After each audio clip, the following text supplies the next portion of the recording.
grande, viene un día grande, viene y cerca está. Cuando justos y malos separados quedarán, oh hermano, apercibido estás. Te hayas visto,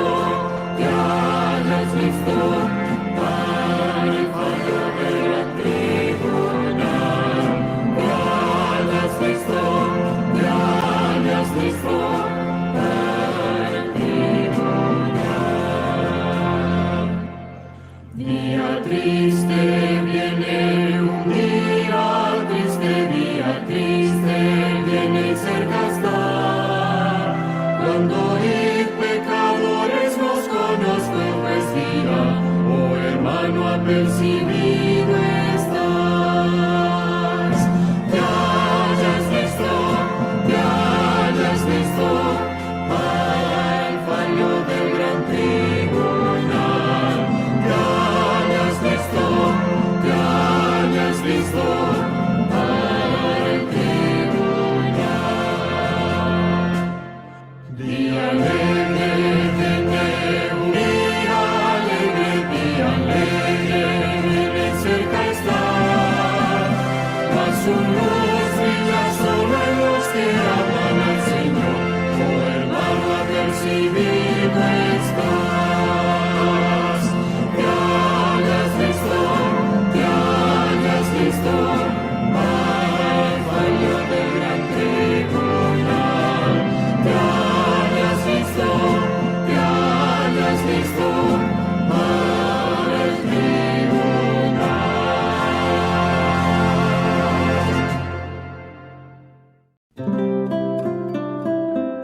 La lectura bíblica la encontramos en Daniel 7:14. Y le fue dado dominio, gloria y reino, para que todos los pueblos, naciones y lenguas le sirvieran. Su dominio es dominio eterno, que nunca pasará, y su reino uno que no será destruido. Amén. Amén. Muchas gracias, mi hermana Joana. Les invito allí donde están. Vamos a orar una vez más a nuestro Dios para continuar con nuestro programa y abrir la palabra del Señor. Los que puedan acompañarme de rodillas, vamos a hacerlo. Amado Padre, muchas gracias por tus bondades. Gracias, mi Señor, por este momento especial que nos regalas de confraternidad, de alabanza, de oración y de meditación y estudio en tu palabra. Queremos, Señor, seguir teniendo esa experiencia de vida real con Cristo. Queremos que nos hables, nos motives, nos animes, nos redargullas, nos instruyas a través de tu palabra. Que nos amonestes, Señor, y nos lleves a reflexionar y a estar preparados para el momento crucial en la historia de nuestra vida en esta tierra. Ruego en esta hora bendición por cada uno de tus hijos aquí presentes, por cada familia, por cada amigo, que en esta hora, mi Señor, podamos gozarnos en tu palabra al presentarla de manera sencilla, clara, y que, oh Padre bueno, podamos ser hacedores de ella. Quedamos en tu presencia en esta hora. Danos la sabiduría, el discernimiento para poder comprender y entender. Te lo agradecemos, te lo pedimos en el nombre de Jesús. Amén, Señor. Amén. Muy bien, mis amados, vamos a continuar con nuestro estudio en esta mañana, ¿verdad? Hemos estado estudiando o comenzamos estudiando lo que tiene que ver con nuestra razón de ser o por qué existimos, por qué estamos en esta tierra como adventistas, como movimiento adventista, como pueblo adventista, como movimiento remanente. Ya hablamos un poco acerca de las etapas del juicio, ¿verdad? Hablamos un poco más acerca del juicio de los vivos. Y en esta mañana vamos a basarnos en el libro de Apocalipsis, el capítulo 10. Es un capítulo de más o menos unos 10, unos 12, 13 textos, diría yo, 11 textos, capítulo corto. Y vamos a leerlo. Acompáñenme, por favor, con sus Biblias en Apocalipsis, el capítulo 10, y voy a leer desde el verso 1 en adelante. Apocalipsis, capítulo 10, verso 1 en adelante. Dice la palabra del Señor de la siguiente manera. Vi descender del cielo otro ángel fuerte, envuelto en una nube, con el arco iris sobre su cabeza. Su rostro era como el sol y sus pies como columnas de fuego. Tenía en su mano un librito abierto. Puso su pie derecho sobre el mar y el izquierdo sobre la tierra, y clamó a gran voz como ruge un león, y cuando hubo clamado, 7 truenos emitieron sus voces. En algún momento vamos a hablar sobre ese ángel fuerte. En algún momento vamos a hablar sobre cómo ruge como un león. Vamos a hablar en algún momento, en uno de estos días, mañanas, lo que tiene que ver cuando dice como ruge como un león. Los 7 truenos, vamos a hablar un poco acerca de los 7 truenos que emitieron sus voces. Verso 4. Cuando los 7 truenos hubieron emitido sus voces, yo iba a escribir, pero oí una voz del cielo que me decía, sella las cosas que los 7 truenos han dicho y no las escribas.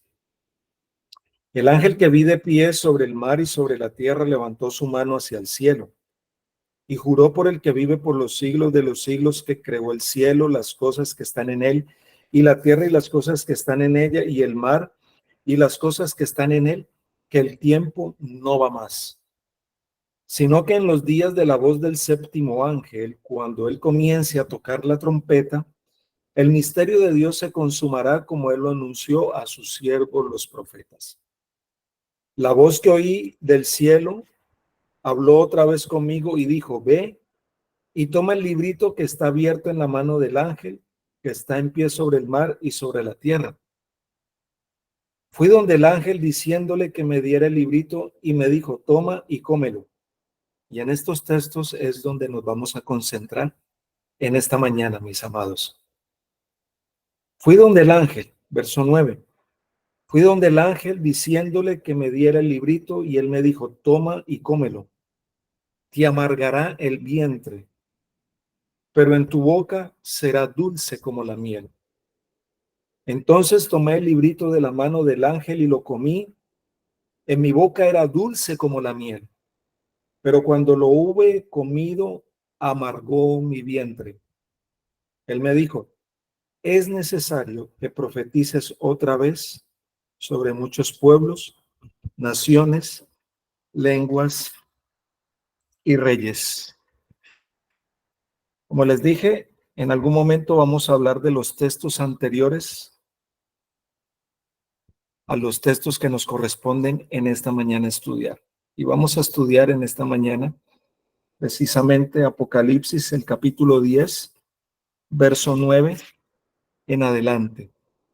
Y si tuviéramos que ponerle algún título al estudio de esta mañana, a la reflexión de esta mañana, tal vez podríamos colocarle una experiencia dulce en el paladar, pero amarga en el vientre, o una experiencia dulce y amarga, o una experiencia dulce y amarga, tal vez.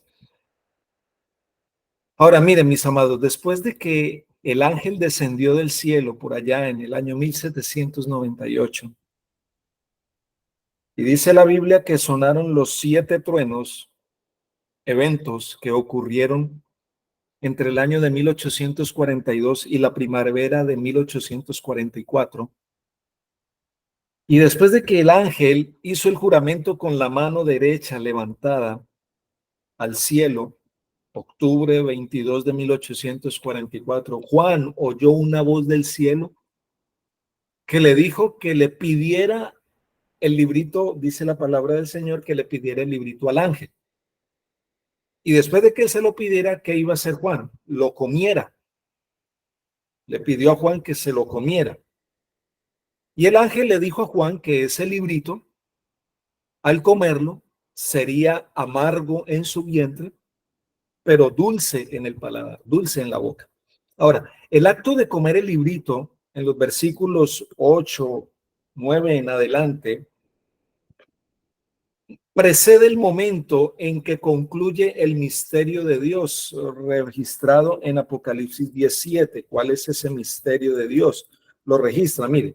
Sino que en los días de la voz del séptimo ángel, cuando él comience a tocar la trompeta, el misterio de Dios se consumará como él lo anunció a sus siervos. ¿Quiénes? A sus siervos, los profetas. Ahora, como les dije, el acto de comer el librito en los versículos 9 en adelante precede el momento en que concluye el misterio de Dios, es decir, aunque Apocalipsis 10, el versículo 7, aparece en el texto antes de comerse Juan el librito, en el cumplimiento realmente ocurre después. Dicho de otra manera, el versículo 7 es una nota paralela o parentética y explicativa de algo que ocurre después de comerse Juan el librito. Bueno, alguien de pronto podría preguntar en esta mañana, bueno, ministro, ¿cómo sabemos eso? Eso ocurre después de que Juan se come el librito. Bueno, la razón es sencilla y es muy obvia, mis apreciados. Después de que Juan se comió el libro, que fue dulce en la boca, pero que amargó el vientre, el ángel le mandó a impartir de nuevo el mensaje del librito. Pregunta, si el misterio de Dios, miren, noten esto, ¿por qué? Por la sencilla razón, después de que Juan se come el libro, fue dulce en la boca, pero amarga el vientre, inmediatamente el ángel le dice que debe de, ahí lo leímos, que debe de impartir o debe de profetizar o debe de dar nuevamente el mensaje del librito. Pregunta, si el librito de Dios, o mejor, si el misterio de Dios,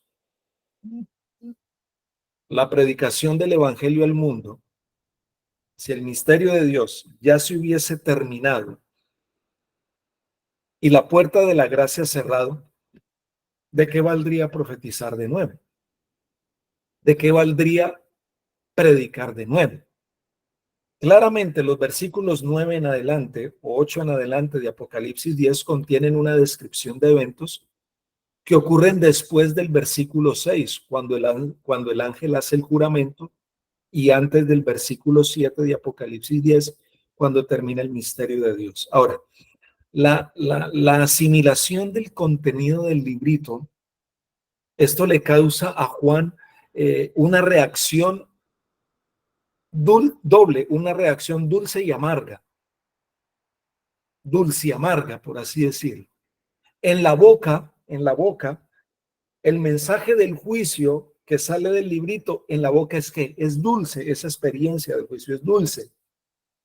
Pero cuando la mastica y la ingiere, en el vientre le causa que acidez, le causa amargura, le causa agrieras.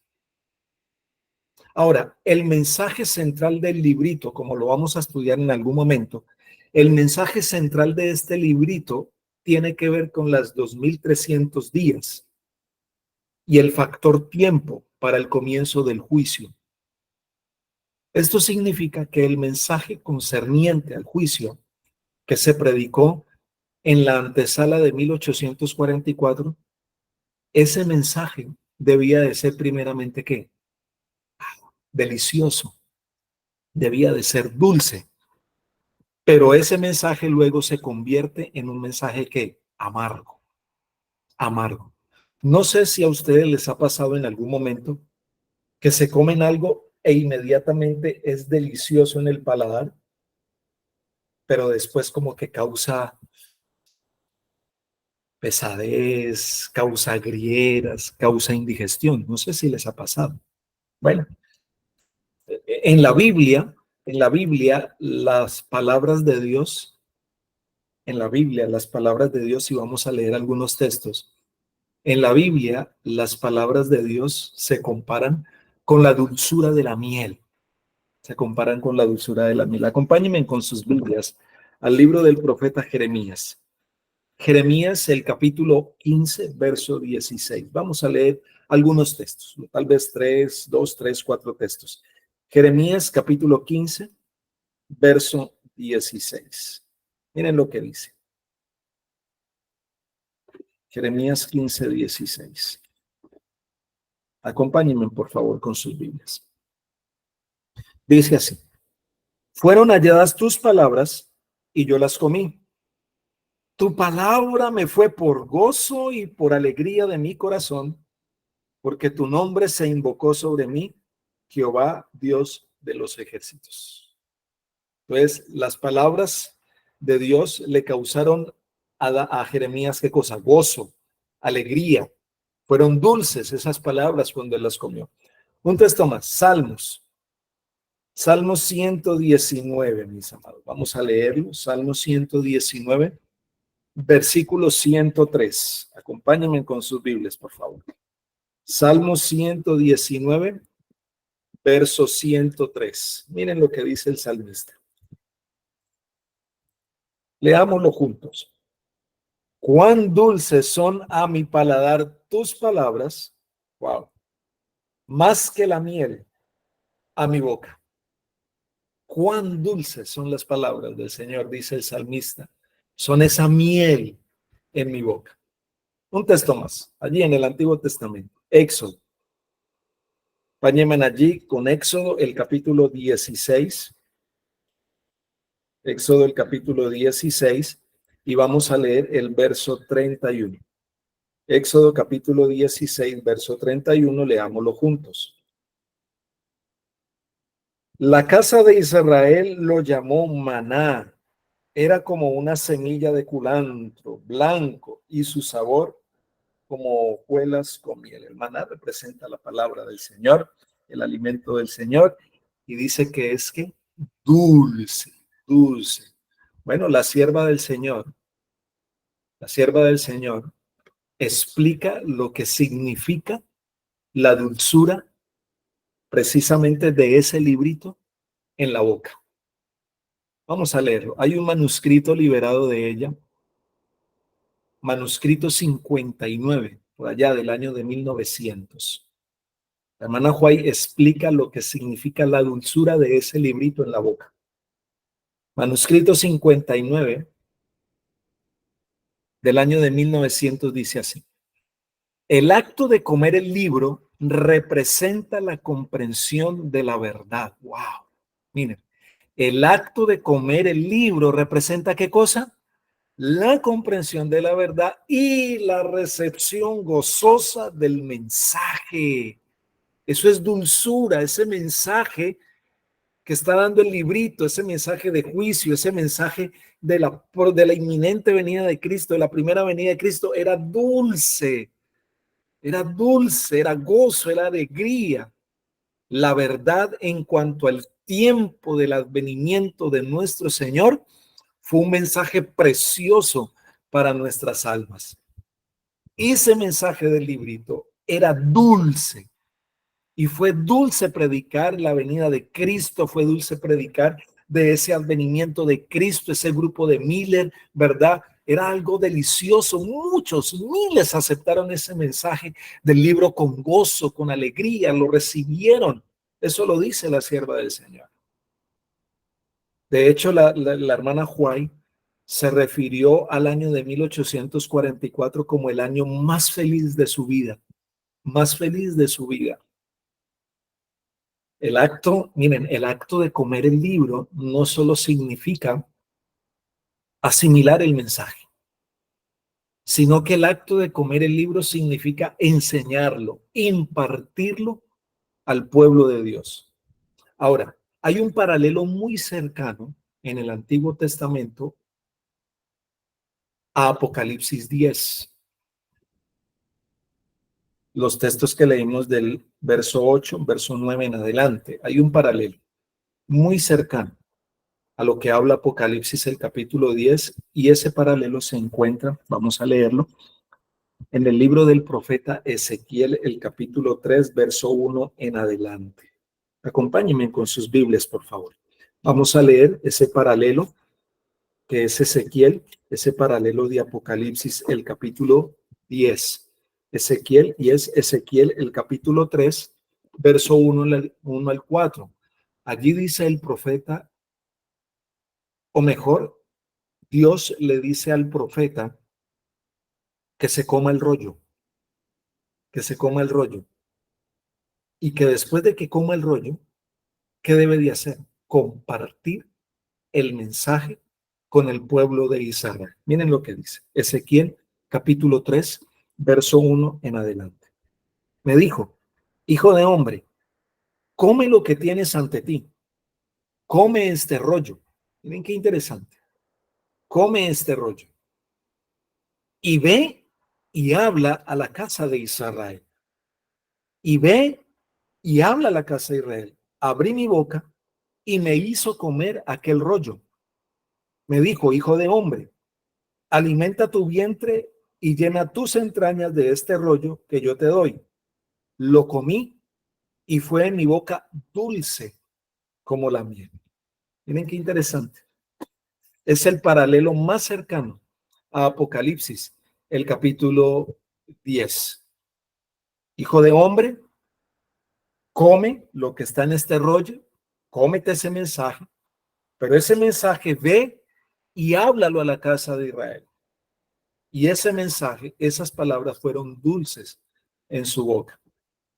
Miren, ese mensaje de juicio, mis amados, ese mensaje de juicio que fue proclamado por Guillermo Miller y todos sus seguidores, todo su grupo, fue un mensaje de verdad, fue un mensaje dulce, dulce, era un mensaje de juicio.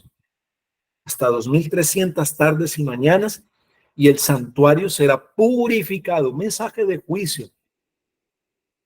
Pero el mensaje, ese mensaje realmente era dulce.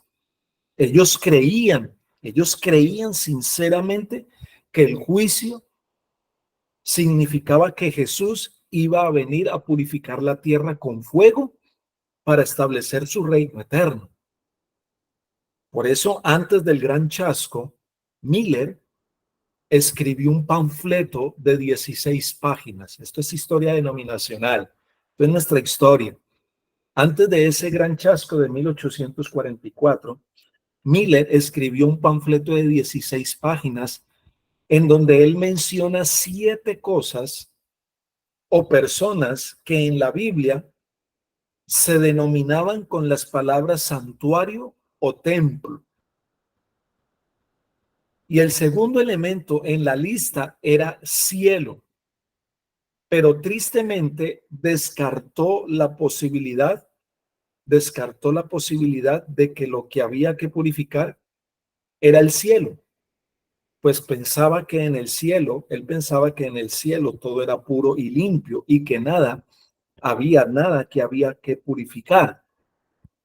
Ahora, según parece Miller, no entendió que Hebreos, el capítulo 9, dice que Jesús necesita purificar el santuario celestial con su propia sangre. Y eso lo dice Hebreos, el capítulo 9, verso 22 y 23. Tal vez Miller no entendió esto, no vio Hebreos, el capítulo 9, y eso lo dice. Miren lo que dice Hebreos, el capítulo 9, verso 22 y 23. Y casi todo, miren lo que dice, y casi todo es purificado en el santuario terrenal, según la ley ceremonial, con sangre de animales, y sin derramamiento de sangre no se hace remisión de pecados. Fue pues necesario que las figuras, el santuario terrenal, de las cosas celestiales, el santuario celestial, fuesen purificadas. ¿Con qué? Con sangre de animales.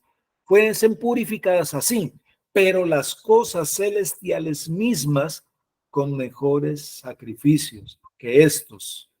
Miren, los que proclamaron con voz potente, los que proclamaron a voz en cuello la venida de Cristo en 1844, estaban equivocados en cuanto al evento y el lugar en donde iba a ocurrir, pero estaban en lo correcto en lo que respecta al tiempo. Repito, los que proclamaron este mensaje que fue dulce, fue como la miel en cuanto a la venida de Cristo en 1844, se equivocaron en cuanto al evento, en cuanto al lugar en donde esto iba a ocurrir, pero estaban en lo correcto en lo que respecta al tiempo. Cuando Jesús no vino, como ellos lo decían, cuando Jesús no vino, como anticipaban ellos, ¿qué pasó?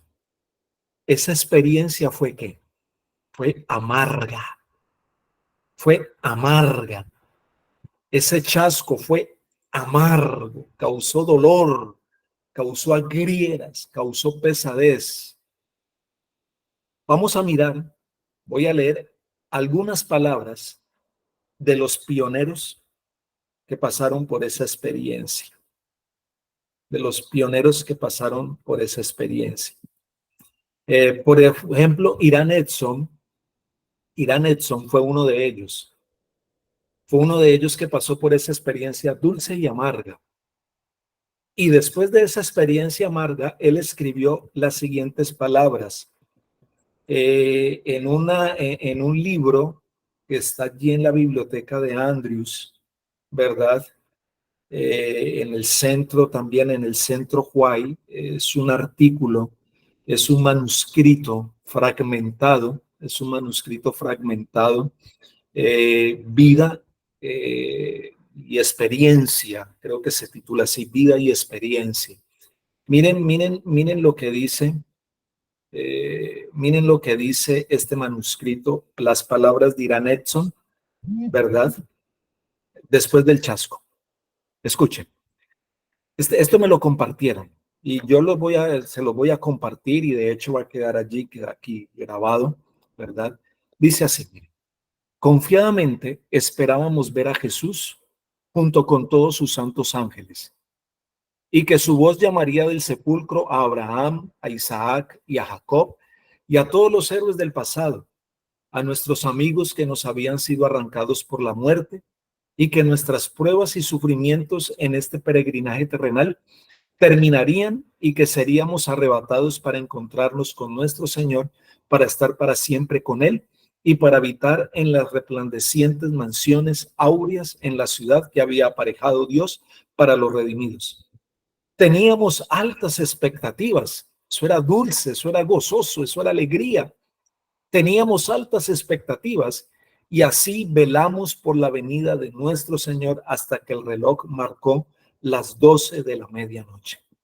El día había pasado y después se convirtió en una experiencia amarga y nuestro chasco se hizo realidad. Nuestras esperanzas más ardientes quedaron destruidas y nos sobrevino un espíritu de llanto como nunca habíamos experimentado antes.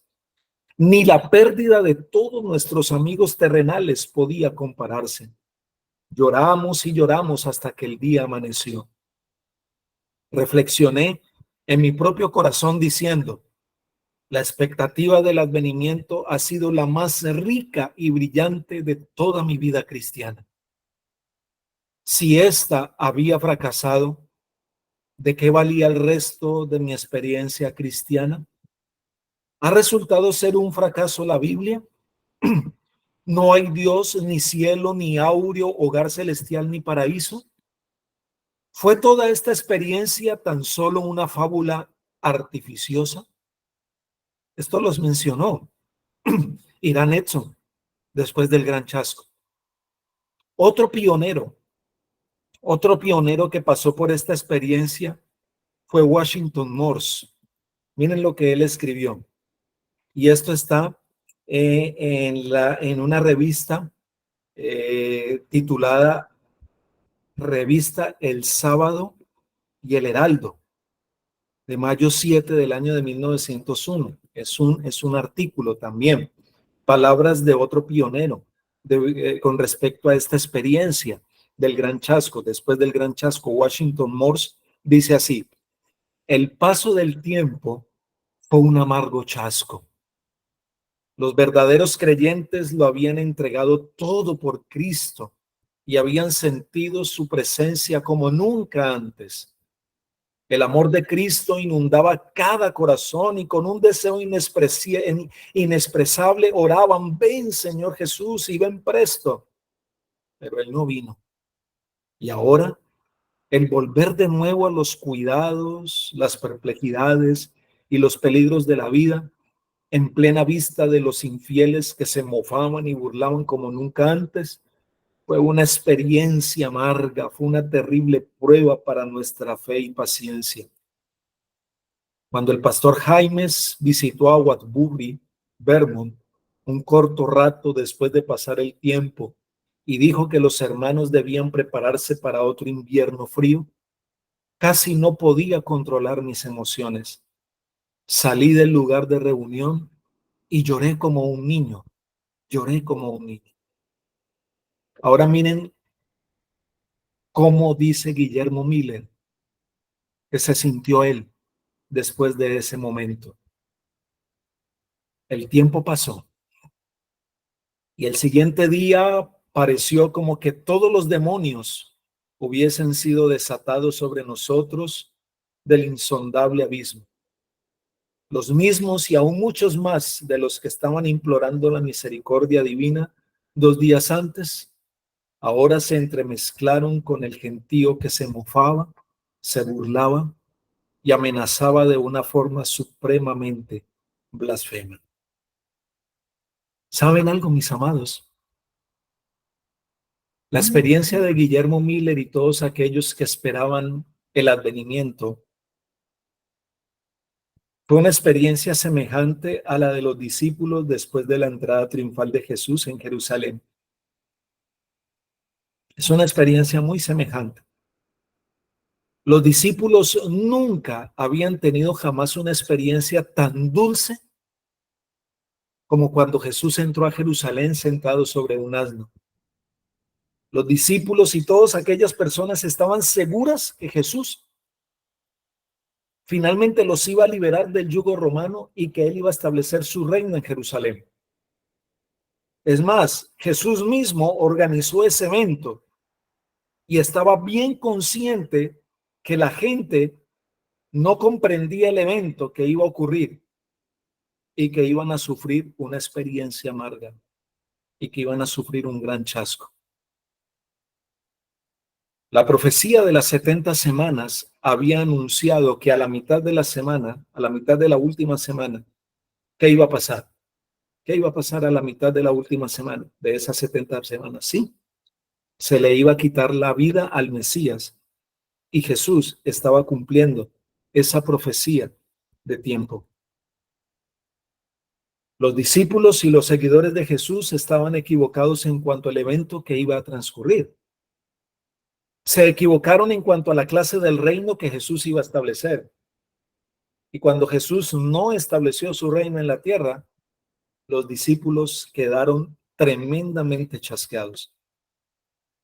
Pero luego de la resurrección, ¿Jesús qué hizo? Jesús se les apareció a 2 de sus seguidores cuando iban de camino a Emaús.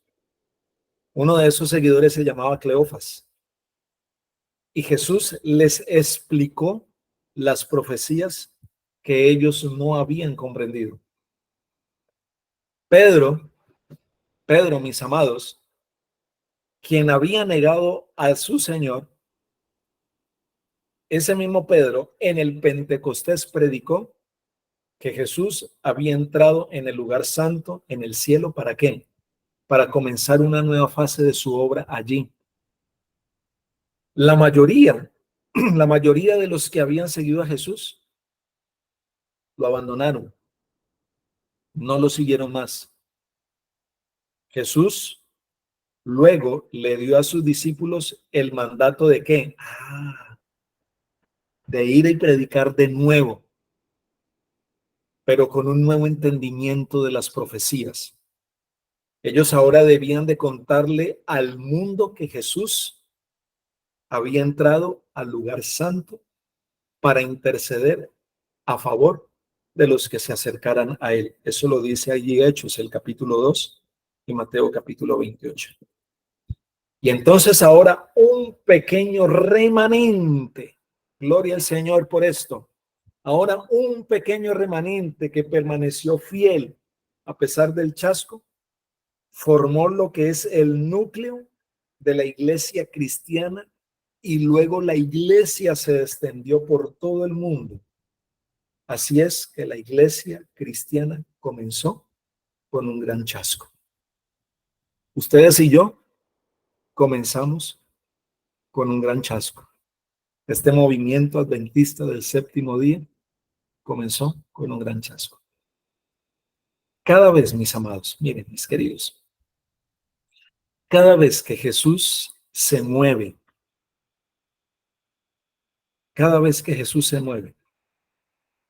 le digo en esta mañana a los 112 dispositivos que están aquí conectados y a todas las familias que están detrás de esta pantalla, en esta transmisión, en esta mañana, en este estudio.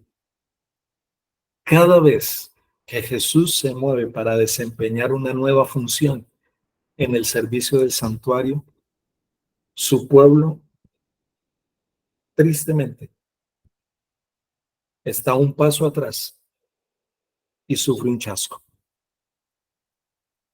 Repito esto con mucha solemnidad. Y esto es muy sagrado. Esto es muy serio, mis amados.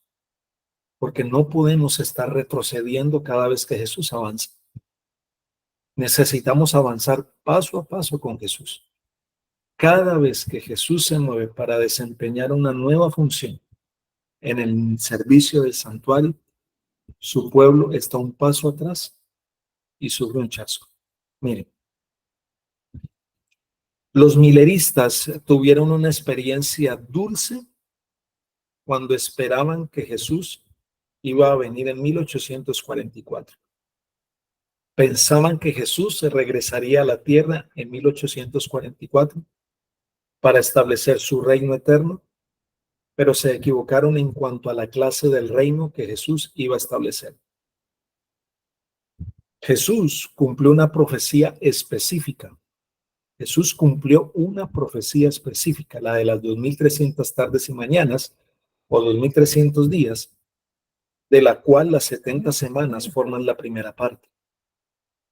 Y miren, mis amados, querido grupo, familia, cuando Jesús no estableció el reino conforme a las expectativas de ellos, ¿qué pasó con ellos? Al igual que los discípulos, se quedaron chasqueados por haber interpretado mal las escrituras. Un día después, el día después del chasco, dos seguidores de Miller estaban cruzando un campo, un sembrado. Solamente sabemos el nombre de uno de ellos, Irán Edson. Y mientras ellos estaban cruzando ese campo, Irán Edson, el Señor le permitió tener una corta visión o intuición a donde vio a Cristo que no venía a la tierra el 22 de octubre de 1844, sino que el 22 de octubre de 1844 Cristo entró al lugar santísimo para comenzar una obra de juicio allí.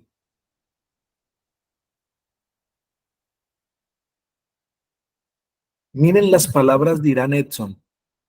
Miren las palabras de Irán Edson explicando el chasco. Y él hace referencia y toma las palabras o hace referencia de Lucas, el capítulo 12. De Lucas, el capítulo 12. Miren las palabras de Irán Edson. Vi distinta y claramente que nuestro sumo sacerdote, el día 10º del mes séptimo, al final de los 2300 días, entró por primera vez al segundo apartamento del santuario celestial y que tenía una obra que desempeñar en el lugar santísimo antes de venir a la tierra.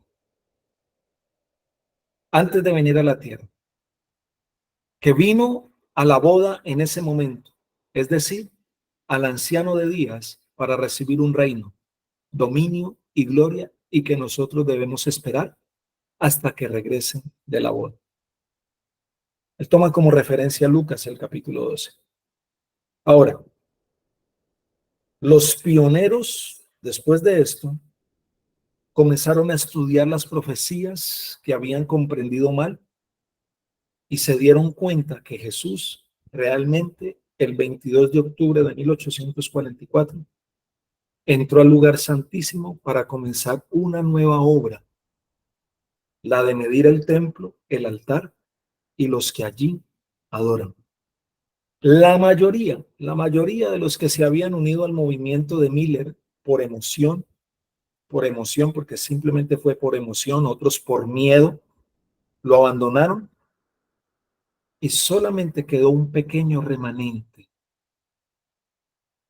Y a ese pequeño remanente se le dijo que profetizara de nuevo, pero ahora con una mejor comprensión en cuanto a lo que Jesús estaba haciendo, que había entrado al lugar santísimo para emprender una nueva fase de su obra. ¿Y ese mensaje dónde se halla? Apocalipsis, el capítulo 14. El mensaje de verdad presente que debemos estar predicando hoy en día, presentando hoy en día. Apocalipsis capítulo 14, verso 6 en adelante.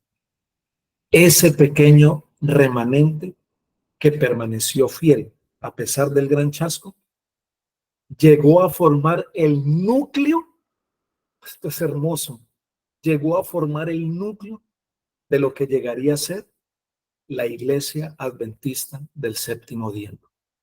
De modo que la Iglesia Adventista del Séptimo Día comenzó con un gran chasco, con un gran chasco. Alguien dirá o alguien se preguntará, alguien mencionará tal vez en esta mañana o estará pensando en esta mañana, pero fue Juan el que pasó por esta experiencia de comer el librito, fue dulce y amargo. Fue Juan el que pasó por esta experiencia. Apocalipsis 10, alguien puede estar pensando esto. Apocalipsis 10 no me habla de un pueblo entero. Apocalipsis 10 no dice nada de un pueblo entero que iba a tener esta experiencia agridulce al final de la historia. Bueno, hay un escritor, William Shear, escritor nuestro, explicó la razón por la cual las acciones de Juan simbolizaban la experiencia o simbolizan la experiencia de todo un pueblo al final de la historia. En el libro titulado el tomo número 1, Simposio de Revelación o Simposio y Revelación, Simposio sobre Revelación, tomo 1, página 321. Estas citas se las enviaré a la hermana Sandra para que las compartan en el grupo, pero ustedes pueden, como les dije, pueden volver a escuchar este tema, ¿verdad? Este estudio, ahí en el canal. Miren lo que dice el autor William Shear. Explica la razón por la cual las acciones de Juan simbolizan la experiencia de todo un pueblo al final de la historia. Escuchen. Tomo 1, página 321. Cuando Juan recibió esta visión, vivía al principio de la era cristiana. Pero este panorama profético se cumple hacia el fin del tiempo, mucho tiempo después de la muerte de Juan. Por lo tanto, debemos entender que Juan representa a aquellos que proclamarán este mensaje final, el papel que él estaba jugando en ese momento. Hubiera sido físicamente imposible que Juan llevara este mensaje a todos los grupos a los cuales se les mandó que lo llevara. Por lo tanto, debemos esperar que esta comisión en el tiempo del fin sea cumplida por un grupo o un movimiento. Entonces, esta profecía no se puede aplicar personalmente a Juan en el siglo I por dos razones. Número uno, Juan vivió en el siglo I de la era cristiana, pero todos estos eventos ocurrieron durante el periodo de la sexta trompeta. Número dos, hubiera sido imposible que Juan cumpliera personalmente el mandato de profetizar otra vez a muchos pueblos, naciones, lenguas y reyes, ¿verdad? Un mensaje global exige un pueblo global para que ese pueblo global pueda proclamar el mensaje, el mensaje, el mensaje. Así que, mis amados, miren,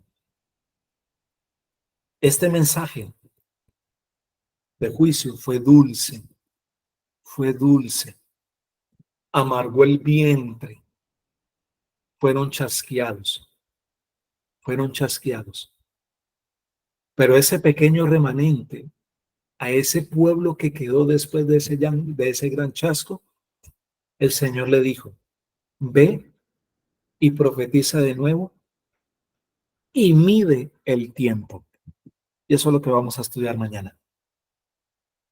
Cómo este movimiento se levantó después del gran chasco, nació en el gran chasco y se levantó ¿para qué? Para profetizar de nuevo y medir el tiempo.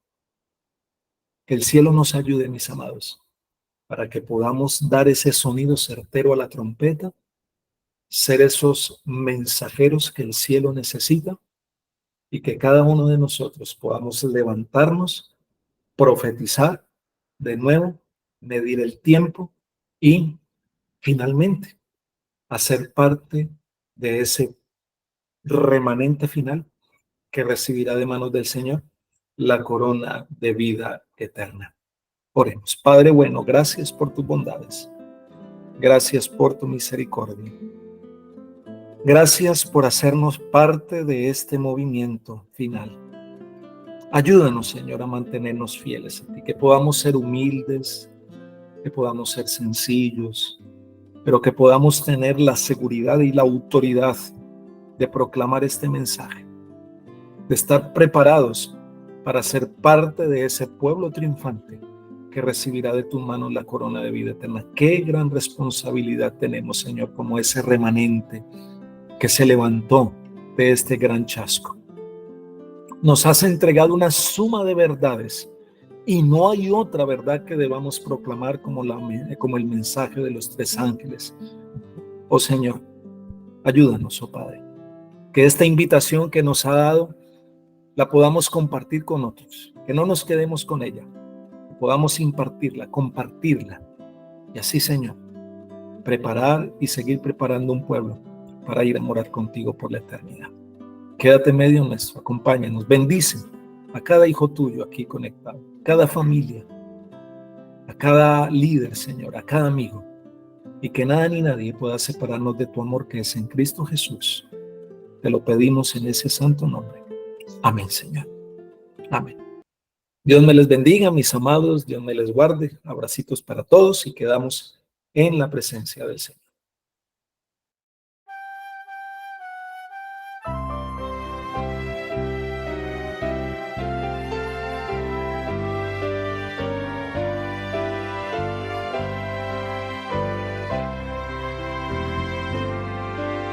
El juicio empezó, los libros se abrieron, como estaremos ante Dios.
glorificar.